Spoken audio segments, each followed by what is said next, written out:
Assalamu alaikum wa rahmatullahi wa barakatuh.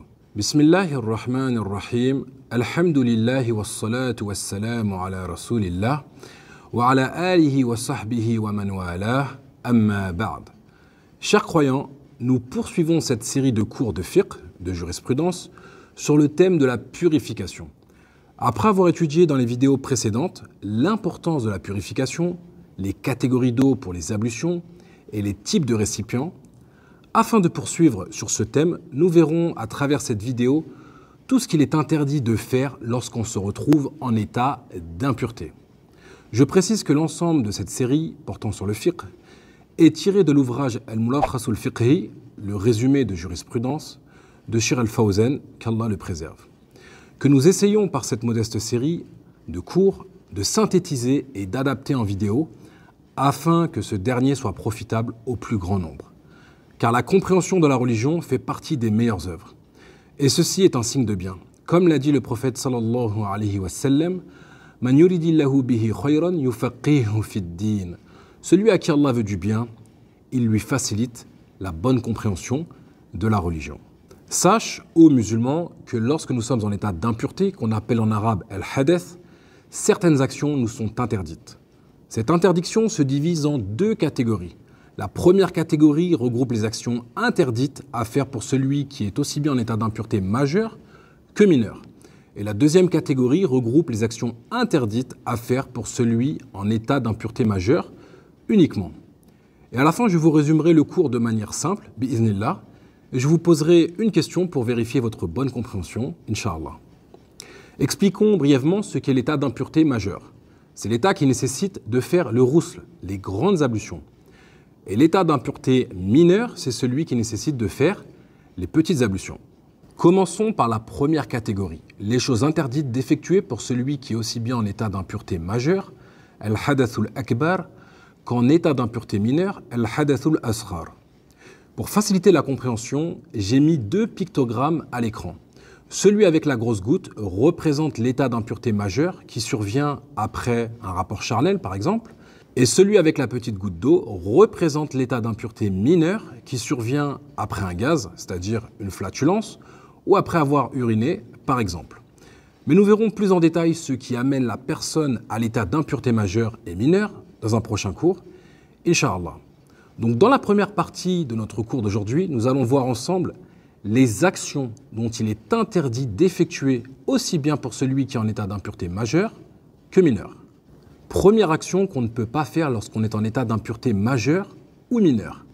Massul mushaf al-sharif, toucher l'exemplaire du noble Coran, qu'on appelle en arabe al-mushaf. Et pour bien faire la différence entre le Coran et le mushaf, il faut savoir que le noble Coran est la parole d'Allah Azza wa Jal, incréée, descendue sur le prophète sallallahu alayhi wa sallam. Et le mushaf, c'est l'exemplaire dans lequel est écrit ou imprimer cette noble parole. Celui qui est en état d'impureté, aussi bien majeur que mineur, n'a pas le droit de toucher le mushaf, l'exemplaire du noble Coran, directement, sans séparation. On entend ici par séparation le fait de ne pas toucher directement le mushaf à main nue, mais en le transportant dans une pochette ou en le tenant avec des gants, par exemple. En effet, l'interdiction réside dans le fait de le toucher directement, c'est-à-dire le toucher à main nue, et ceci conformément à la parole d'Allah Ta'ala. La yamassuhu illa al-mutahharun, que seuls les purifiés le touchent. Ici, le mot al-mutahharun signifie al-mutatahhirun, les purifiés, c'est-à-dire ceux qui se sont purifiés de l'état d'impureté par cause d'un rapport charnel ou autre que cela, et ceci d'après l'avis de ceux qui voient que ce qui est voulu par les purifiés, ce sont les purifiés parmi les êtres humains. Car il faut savoir que certains savants concluent que ce qui est voulu par le terme « les purifiés », ce sont les nobles anges qui sont visés. Donc comme vous pouvez le voir ici, moi je peux le toucher directement car j'ai fait au préalable mes ablutions. Et même en expliquant ce verset par ce qui est voulu par les purifiés sont les anges, alors ceci englobe aussi les êtres humains comme le sens l'indique. Et également comme ce qui est rapporté dans le livre qu'a écrit le prophète alayhi salatu wassalam aux gens du Yémen, d'après le hadith de Amr ibn Hazm, dans sa parole, La yamassul Qur'ana illa tahir, que seul un purifié touche le Coran. Cheikh al-Islam ibn Taymiyyah rahimahullah, a dit concernant l'interdiction de toucher le mushaf sans être purifié, ceci est l'avis des 4 écoles juridiques. Et il n'y a pas de mal à porter ou à transporter le mushaf pour le non purifié par un moyen non direct, comme dans une pochette ou dans un sac, sans le toucher directement.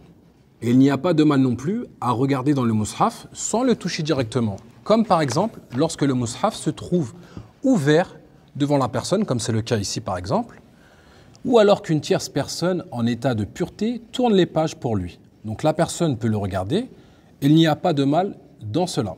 Et si on se pose la question de savoir est-ce qu'il est permis de toucher directement les applications électroniques de mushaf, de téléphone ou tablette sans ablution, alors ici, Cheikh Al-Fawzan, qu'Allah le préserve, nous dit que ceci n'est pas considéré comme un mushaf et que cela est donc permis.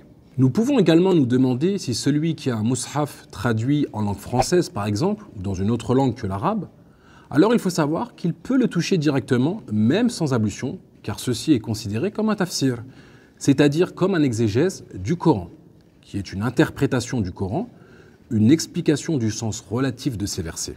Il est permis aussi de toucher un tafsir sans ablution, car on n'appelle pas cela un mushaf. Le tafsir contient le Coran avec l'explication en plus, alors que l'interdiction de toucher directement concerne seulement le mushaf qui contient uniquement le Coran en langue arabe originelle. La deuxième action qu'on ne peut pas faire lorsqu'on est en état d'impureté majeure ou mineure, as-salatu fardan aw naflan, la prière obligatoire ou surérogatoire, ce qui englobe tout type de prière, ainsi que la prière mortuaire ou la prière de la demande de pluie, etc. Et il y a ijma', consensus des savants, sur le fait qu'il est interdit d'effectuer une prière obligatoire ou surérogatoire ala al-muhdith, c'est-à-dire sur celui qui est en état d'impureté majeure ou mineure, et qui est en capacité de se purifier. Et ceci en vertu de la parole d'Allah Ta'ala, يا أيها الذين آمنوا إذا قمتم إلى الصلاة فاغسلوا وجوهكم وأيديكم إلى المرافق وامسحوا برؤوسكم وأرجلكم إلى الكعبين وإن كنتم جنبا فاطهروا.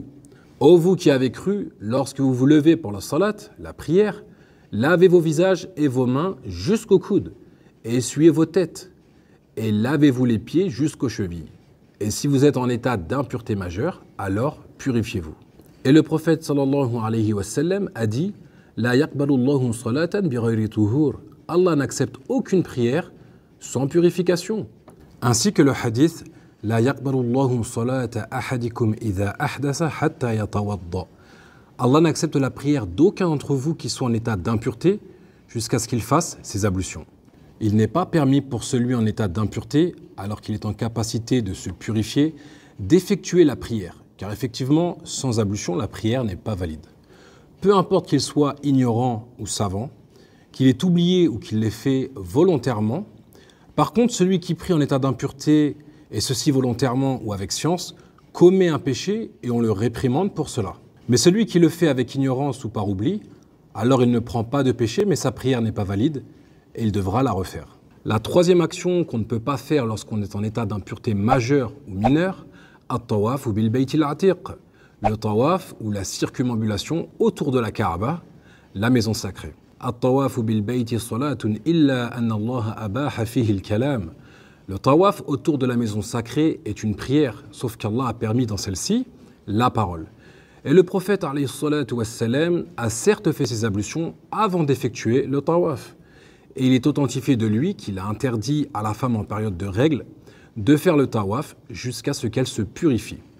Donc tout ceci prouve l'interdiction de faire le tawaf, ala al-muhdith, sur celui qui se trouve en état d'impureté, jusqu'à ce qu'il se purifie. Et ce qui prouve l'interdiction de faire le tawaf sur celui qui se trouve en état d'impureté majeure est la parole d'Allah Ta'ala qui dit يا أيها الذين آمنوا لا تقربوا الصلاة وأنتم سكارى حتى تعلموا ما تقولون ولا جنبا إلا عابري سبيل حتى تغتسلوا. Ô vous qui avez cru, n'approchez pas de la salat, la prière, alors que vous êtes en état d'ivresse, jusqu'à ce que vous sachiez ce que vous dites, ni en état d'impureté majeure, sauf pour traverser, jusqu'à accomplir vos ablutions majeures. Ce qui signifie n'entrez pas dans la mosquée alors que vous êtes en état d'impureté majeure, sauf en la traversant. Et l'interdiction d'entrer dans la mosquée pour y rester pour celui qui est en état d'impureté majeure sous-entend en premier lieu l'interdiction d'y faire le tawaf. Donc pour résumer ce qu'on vient de voir, il est interdit à celui se trouvant aussi bien en état d'impureté majeure que mineure de toucher directement le mushaf, de faire la prière aussi bien une prière obligatoire que surérogatoire et d'effectuer le tawaf. Passons maintenant à la deuxième catégorie, les actions interdites d'effectuer à celui qui se trouve en état d'impureté majeure seulement, al-hadathul akbar. Donc regardez à nouveau les deux pictogrammes. Comme on a vu, celui avec la grosse goutte d'eau représente l'état d'impureté majeure et celui avec la petite goutte d'eau représente l'état d'impureté mineure. Donc dans les actions suivantes que nous allons voir ensemble, Inch'Allah, il est interdit de les effectuer pour celui qui est en état d'impureté majeure seulement, alors que celui qui est en état d'impureté mineure pourra les effectuer. La première action interdite à celui se trouvant en état d'impureté majeure seulement, Qira'atul Qur'an al-Karim, la lecture du noble Coran. En vertu du hadith de Ali, radiyallahu anhu, wa kana la yahjubuhu 'ani al-Qur'an shay'un laysa al-janaba. Rien ne l'empêchait de lire le Coran sauf al-janaba. On peut définir al-janaba comme l'état d'impureté majeure dans lequel se trouve la personne après un rapport charnel ou après la sortie du liquide séminal par désir, et ceci même sans rapport. Donc ceci est une preuve de l'interdiction de la lecture du Coran pour la personne en état d'al-janab, la personne en état d'impureté majeure. Et ceci est interdit aussi bien si la récitation est faite en lisant depuis le mushaf ou de tête. Sont aussi concernées par cet état d'al-janaba les femmes en période de menstrue ainsi que celles ayant des lochis, qui sont les pertes de sang qui surviennent après l'accouchement. Cependant, certains savants comme Cheikh al-Islam Ibn Taymiyyah, qu'Allah lui fasse miséricorde, voient la permission pour la femme qui a ses menstrues de lire le Coran sans le toucher directement si elle a peur de l'oublier. Il n'y a pas de mal à celui qui parle alors qu'il est en état d'impureté majeure d'avoir des paroles qui concordent avec le Coran tant qu'il ne vise pas par cela la lecture du Coran. Comme par exemple le fait de dire Bismillahir-Rahmanir-Rahim, Alhamdulillahi Rabbil Alamin, et ceci en vertu du hadith de Aïcha radiyallahu anha. كان النبي صلى الله عليه وسلم يذكر الله على كل أحيانه. Le prophète sallallahu alayhi wa sallam évoquait Allah en toutes circonstances. Donc il n'y a pas de mal à celui qui est en état d'impureté majeure de faire du dhikr, de l'évocation, tant qu'il ne vise pas par cela la lecture du noble Coran. La deuxième action interdite à celui se trouvant en état d'impureté majeure seulement, comme la personne qui a eu un rapport charnel ou la femme qui a ses règles ou ses lochis, il lui est interdit al-labthu fil masjidi bi ghayri wudu, le fait de séjourner, c'est-à-dire de rester dans la mosquée sans ablution. Et ceci conformément à la parole d'Allah Ta'ala, Ya ayyuhalladhina amanu la taqrabu as-salata wa antum sukara hatta ta'lamu ma taqulun wa la junuban illa 'abiri sabilin hatta taghtasilu. Ô vous qui avez cru, n'approchez pas de la salat, la prière, alors que vous êtes en état d'ivresse, jusqu'à ce que vous sachiez ce que vous dites, ni en état d'impureté majeure, sauf pour traverser, jusqu'à vous purifier. C'est-à-dire, n'entrez pas dans la mosquée en séjournant ou en restant dans celle-ci, et ceci conformément au hadith, La uhillu al-masjida li ha'idin wa la junub. Je n'autorise pas la mosquée à la femme ayant ses menstrues, ni à celui en état d'impureté majeure. Et le hadith est rapporté par l'imam Abu Daoud, d'après le hadith de Aïcha, qu'Allah l'agrée, et authentifié par Ibn Khuzayma. Cependant, la personne en état d'impureté majeure souhaitant rester dans la mosquée devra pour cela effectuer ses petites ablutions.